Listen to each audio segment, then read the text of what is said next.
But I want you to answer this question because there seems to be a lot of confusion.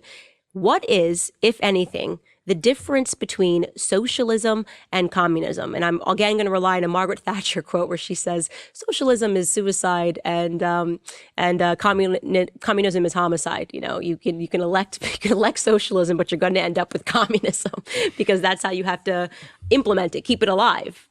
A good way to think about it is that communism is a political system and socialism is at root an economic system. They're cousins. They go well together. The Soviet Union was communist and socialist. And at some point, it overthrew both. So the Soviet Union now has a certain type of gangster capitalism, but it's neither communist nor socialist. But look at China. China was a communist socialist society. It got rid of the socialism by moving toward a peculiar type of market system, a market system controlled by the state, but nevertheless a relatively free market. But it kept its communist political structure intact. So no democracy, no free elections, controlling the lives of the people, but they can work, they can become millionaires, they can make products, they can gain money.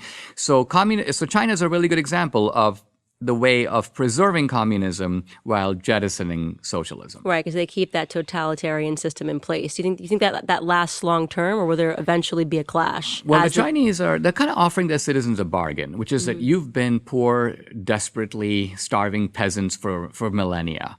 We're going to basically fill your stomach, and we don't want you to say one word about your rights because we're giving you something you've never had before. And they're trying to keep the Chinese content with that bargain. And that's the question. Turning for a second, you know, the left needs today the politics of fear. This is kind of why they try to whip us into a frenzy all the time. See, Marx thought you wouldn't need any of this. Marx thought that the revolution was scientific. It would come automatically. You don't even have to fight for it because it's going to happen by a law of history. But nowhere did the workers revolt against the capitalist class, not in Marx's time and not to this day anywhere in the world. So the left has realized Marx was wrong about that. There's nothing scientific about socialism. What we need is panic. So, FDR discovered in the Depression, I can do all kinds of stuff that I could never have done if we weren't in this Great Depression. And then since the 70s, the left is like, we're running out of food. In the 80s, nuclear apocalypse. In the 90s, the ozone layer's going away. The last 20 years, climate change, the oceans are rising. And now the theme is the same.